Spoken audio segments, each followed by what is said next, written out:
ओम चंडिकाय नमः। ओम दुर्गाय नमः। आप सभी का सनातन धर्मसार चैनल पर बहुत बहुत स्वागत है। शारदीय नवरात्रि की आप सभी को हार्दिक शुभकामनाएं। आप सभी पर माता रानी की कृपा सदैव बनी रहे। नवरात्रि पर माँ दुर्गा के 9 रूपों की पूजा आराधना एवं सप्तशती का पाठ किया जाता है। तो इसी श्रेणी में आज से आप हमारे इस चैनल पर प्रतिदिन दुर्गा सप्तशती के सभी पाठ सुन सकेंगे और साथ ही नवरात्रि के पूरे 9 दिन माँ दुर्गा के 9 स्वरूपों की कथा, स्तुति, मंत्र एवं पूजा विधि का भी श्रवण कर सकेंगे।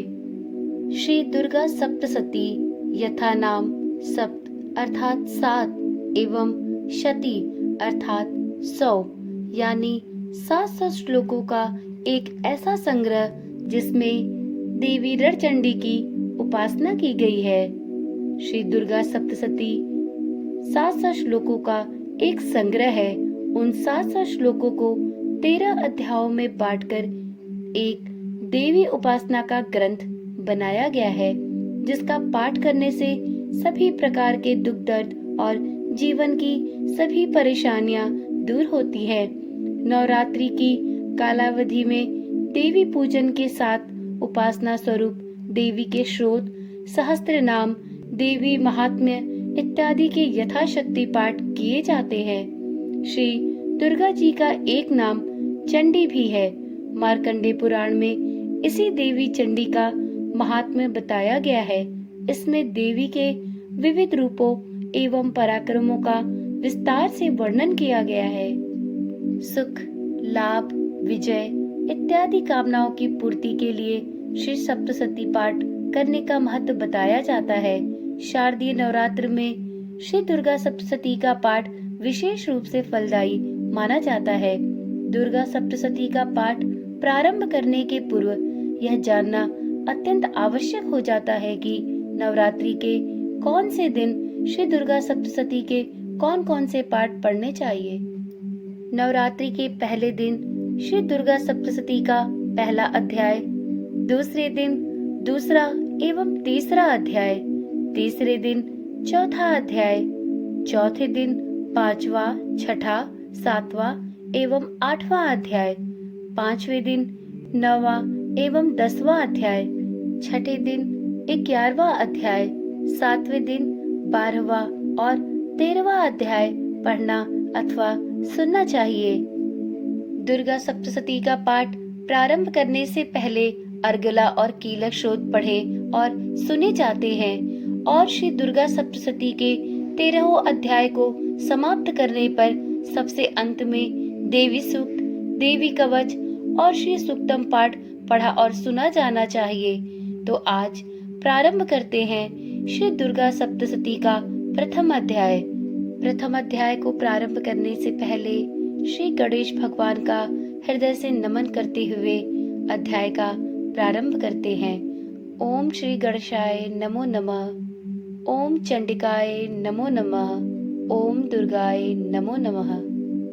दुर्गा सप्तशती के प्रथम अध्याय में मेधा ऋषि का राजा सुरत और समाधि को भगवती की महिमा बताते हुए मधुकैटभ वध का प्रसंग सुनाने का वर्णन है।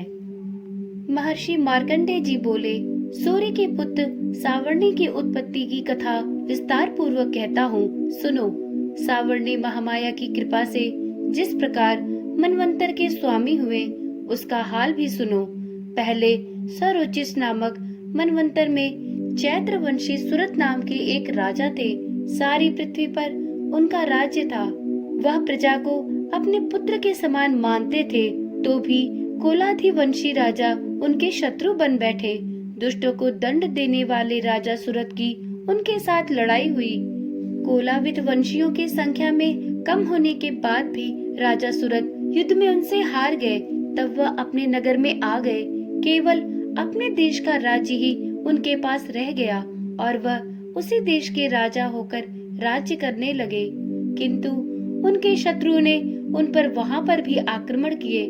राजा को बलहीन देखकर उनके दुष्ट मंत्रियों ने राजा की सेना और खजाना अपने अधिकार में कर लिया।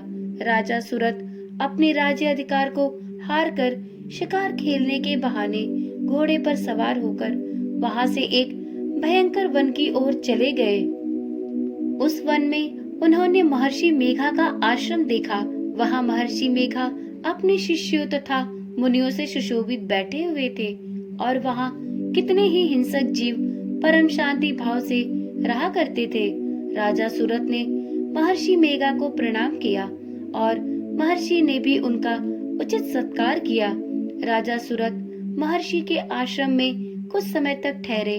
अपने नगर की ममता के आकर्षण से राजा अपने मन में सोचने लगे, पूर्व काल में पूर्वजों ने जिस नगर का पालन किया था वह आज मेरे हाथ से निकल गया। मेरे दुष्ट एवं दुरात्मा मंत्री मेरे नगर की अब धर्म से रक्षा कर रहे होंगे या नहीं।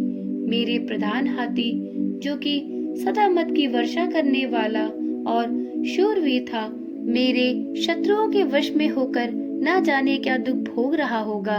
मेरे आज्ञाकारी नौकर जो मेरी कृपा से धन और भोजन पाने से सदैव सुखी रहते थे और मेरे पीछे पीछे चलते थे, वह अब निश्चय ही दुष्ट राजाओं का अनुसरण करते होंगे तथा मेरे दुष्ट एवं दुरात्मा मंत्रियों द्वारा व्यर्थ ही धन को व्यय करने से संचित किया हुआ मेरा संपूर्ण खजाना एक दिन अवश्य खाली हो जाएगा। इस प्रकार की बहुत सी बातें सोचता हुआ वह राजा निरंतर दुखी रहने लगा। एक दिन राजा सूरत ने महर्षि मेघा के आश्रम के निकट एक वैश्य को देखा। राजा ने उससे पूछा, भाई तुम कौन हो? यहाँ तुम्हारे आने का क्या प्रयोजन है और तुम मुझे शोकग्रस्त अनमने से दिखाई देते हो, इसका क्या कारण है? राजा के यह विनम्र वचन सुन वैश्य ने महाराज सूरत को प्रणाम करके कहा। वैश्य बोला, राजन मेरा नाम समाधि है। मैं धनियों के कुल में उत्पन्न एक वैश्य हूँ। मेरी दुष्ट स्त्री पुत्रादिक ने लोभ से मेरा सब कुछ छीन लिया और मुझे घर से निकाल दिया है। मैं इस तरह से दुखी होकर इस वन में चला आया हूँ और यहाँ रहता हुआ मैं इस बात को भी नहीं जानता कि अब घर में इस समय सब कुशल है या नहीं। यहाँ मैं अपने परिवार का आचरण संबंधी कोई समाचार भी नहीं पा सकता कि वह सब घर में कुशल पूर्वक है या नहीं। मैं अपने पुत्रों के संबंध में यह भी नहीं जानता कि वह सदाचारी हैं या दुराचार में फंसे हुए हैं।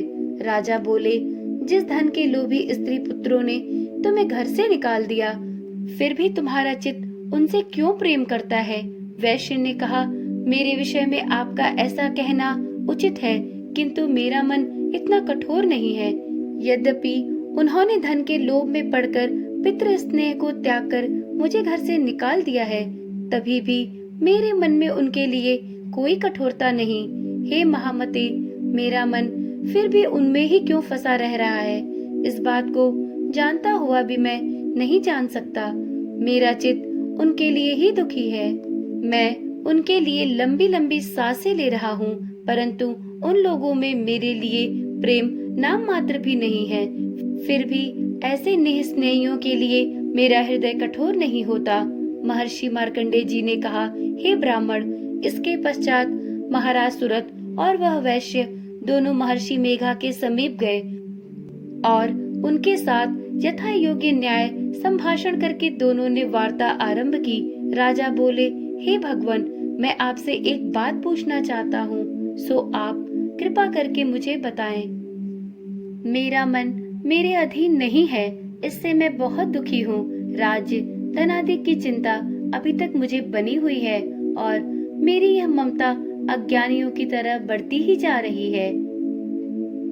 और यह समाधि नामक वैश्य भी अपने से अपमानित होकर आया है। इसके स्वजनों ने भी इसे त्याग दिया है। स्वजनों से त्यागा हुआ भी यह उनसे हार्दिक प्रेम रखता है। इस तरह हम दोनों ही दुखी हैं। हे महाभाग, उन लोगों के अवगुणों को देखकर भी हम दोनों के मन में उनके लिए ममता जनित आकर्षण उत्पन्न हो रहा है। हमारे ज्ञान रहते हुए भी ऐसा क्यों है? अज्ञानी मनुष्यों की तरह हम दोनों में यह मूर्खता क्यों है? महर्षि मेघा ने कहा, विषम मार्ग का ज्ञान सब जंतुओं को है। सभी के लिए विषय पृथक पृथक होते हैं। कुछ प्राणी दिन में नहीं देखते और कुछ रात को, परंतु कोई जीव ऐसे हैं जो दिन तथा रात दोनों में देख सकते हैं। यह सत्य है कि मनुष्यों में ज्ञान प्रधान है, किंतु केवल मनुष्य ही ज्ञानी नहीं होता, पशु पक्षी आदि भी ज्ञान रखते हैं। जैसे यह पशु ज्ञानी है, वैसे ही मनुष्यों का ज्ञान है, और जो ज्ञान मनुष्यों में है वैसे ही पशु पक्षियों में भी है, तथा अन्य बातें भी दोनों में एक जैसी पाई जाती हैं। ज्ञान होने पर भी इन पक्षियों को देखिए कि अपने भूख से पीड़ित बच्चों की चोंच में कितने प्रेम से अन्न के दाने डालते हैं। हे राजन, ऐसे ही प्रेम मनुष्यों में अपनी संतान के प्रति पाया जाता है। लोभ के कारण अपने उपकार का बदला पाने के लिए मनुष्य पुत्रों की इच्छा करते हैं और इस प्रकार मोह के गड्ढे में गिरा करते हैं। भगवान श्री हरि की जो माया है, उसी से यह संसार मोहित हो रहा है। में आश्चर्य की कोई बात नहीं, क्योंकि वह भगवान विष्णु की योग निद्रा है। यह माया ही है जिसके कारण संसार मोह में जकड़ा हुआ है। यही महामाया भगवती देवी ज्ञानियों के चित्त को बलपूर्वक खींचकर मोह में डाल देती हैं और उसी के द्वारा संपूर्ण जगत की उत्पत्ति होती है। यही भगवती देवी प्रसन्न होकर मनुष्य को मुक्ति प्रदान करती हैं। यही संसार के बंधन का कारण है तथा संपूर्ण ईश्वरों की भी स्वामिनी है। महाराज सुरत ने पूछा, भगवन, वह देवी कौन सी है जिसको आप महामाया कहते हैं? हे ब्राह्मण, वह कैसे उत्पन्न हुई और उनका क्या कार्य है? उनके चरित्र कौन कौन से हैं? प्रभु, उनका स्वरूप कैसा है? उनके जैसा प्रभाव, जैसा स्वरूप हो, कृपा करके मुझे सब कुछ विस्तार से बताइए। मैं आपसे सुनना चाहता हूँ।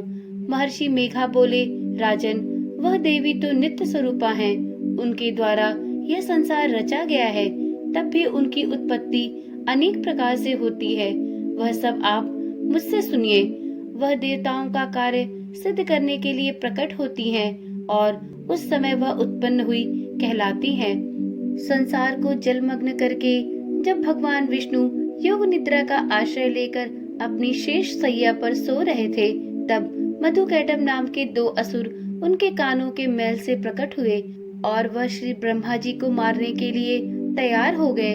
श्री ब्रह्मा जी ने जब उन दोनों को अपनी ओर आते देखा और यह भी देखा कि भगवान विष्णु तो योग निद्रा का आश्रय लेकर सो रहे हैं, तो वह उस समय श्री भगवान को जगाने के लिए उनके नेत्रों में निवास करने वाली योग निद्रा की स्तुति करने लगे। ब्रह्मा जी ने कहा, हे देवी, तुम ही स्वाहा, तुम ही स्वधा हो और तुम ही वशटकार हो। स्वर भी तुम्हारा ही स्वरूप है। तुम ही जीवन देने वाली सुधा हो। नित्य अक्षर प्रणव में अकार, उकार, मकार, इन तीनों माताओं के रूप में तुम ही स्थित हो। इनके अतिरिक्त जो बिंदुपत अर्ध मात्रा है, जिसका कि विशेष रूप से उच्चारण नहीं किया जाता, हे देवी, वह भी तुम ही हो। संध्या, सावित्री तथा परम जननी तुम ही हो। तुम इस विश्व को धारण करने वाली हो। तुमने ही इस जगत की रचना की है और तुम ही इस जगत की पालन करने वाली हो और तुम ही कल्प के अंत में सबको भक्षण करने वाली हो। हे देवी, जगत की उत्पत्ति के समय तुम सृष्टि रूपा होती हो, पालन काल में स्थित रूपा हो और कल्प के अंत में संहार रूप धारण कर लेती हो। श्री ईश्वरी और बोध स्वरूपा बुद्धि भी तुम ही हो। लज्जा, पुष्टि, तुष्टि, शांति और क्षमा भी तुम ही हो। तुम खड्ग धारणी, शूल धारणी तथा गदा, चक्र, शंख और धनुष को धारण करने वाली हो। बाण, भुषंडी और परिध, यह भी तुम्हारे ही अस्त्र हैं। तुम सौम्य और सौम्यतर हो। यही नहीं, बल्कि जितनी भी सौम्य तथा सुंदर वस्तुएं इस संसार में है, उन सब से बढ़कर सुंदर तुम ही हो। पर और अपर सबसे परे रहने वाली सुंदर तुम ही हो। हे सर्व स्वरूपे देवी, जो भी सत असत पदार्थ है और उनमें जो शक्ति है, वह तुम ही हो। ऐसी अवस्था में भला तुम्हारी स्तुति कौन कर सकता है? इस संसार की सृष्टि, पालन और संहार करने वाले जो भगवान हैं, उनको भी जब तुमने निद्रा के वशीभूत कर दिया है, तो फिर तुम्हारी स्तुति कौन कर सकता है? मुझे भगवान विष्णु तथा भगवान शंकर को शरीर धारण कराने वाली तुम ही हो। तुम्हारी स्तुति करने की शक्ति किसमें है? हे देवी, तुम तो अपने इन उदार प्रभावों के कारण ही प्रशंसनीय हो। मधु और कैटभ जो भयंकर असुर हैं, इन्हें तुम मोह में डाल दो और श्री हरि भगवान विष्णु को भी जल्दी जगा दो और उनमें इनको मार डालने की बुद्धि भी उत्पन्न कर दो। महर्षि मेघा बोले, हे राजन, जब श्री ब्रह्मा जी ने देवी से इस प्रकार स्तुति करके भगवान को जगाने तथा मधु और कैटभ को मारने के लिए कहा, तो वह भगवान श्री विष्णु के नेत्र, मुख, नासिक, बाहु, हृदय और वक्ष स्थल से निकल श्री ब्रह्मा जी के सामने खड़ी हो गई। उनका ऐसा कहना था कि भगवान श्री हरि तुरंत जाग उठे और दोनों असुरों को देखा, जो कि अत्यंत बलवान तथा पराक्रमी थे और मारे क्रोध के जिनके नेत्र लाल हुए जा रहे थे और जो ब्रह्मा जी को वध करने के लिए तत्पर खड़े थे। तब क्रोधित हुए उन दोनों दुरात्मा असुरों के साथ भगवान श्री हरि पूरे 5000 वर्ष तक लड़ते रहे। एक तो वह अत्यंत बलवान एवं पराक्रमी थे, दूसरे महामाया ने भी उन्हें मोह में डाल रखा था।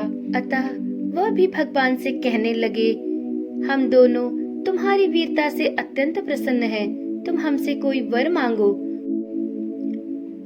भगवान ने कहा, यदि तुम मुझ पर प्रसन्न हो तो अब तुम मेरे हाथों से मर जाओ।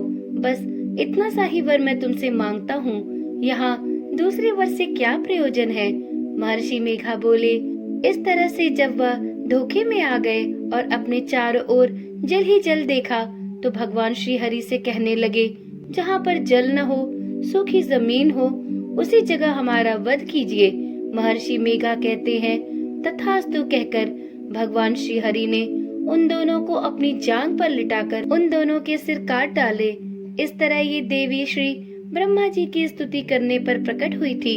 अब तुमसे उनके प्रभाव का वर्णन करता हूँ, सुनो। श्री दुर्गा सप्तशती पाठ का पहला अध्याय यहीं पर समाप्त होता है। उम्मीद है कि यह कथा आपको अत्यंत रोचक लगी होगी। अगर वीडियो पसंद आई हो तो वीडियो को लाइक एवं चैनल को सब्सक्राइब करें। तो चलिए कल मिलते हैं श्री दुर्गा सप्तशती के दूसरे अध्याय के साथ। ओम चंडिकाय नमः, ओम दुर्गाय नमः। माता रानी की जय हो। माता रानी अपनी कृपा सब पर बनाए रखें।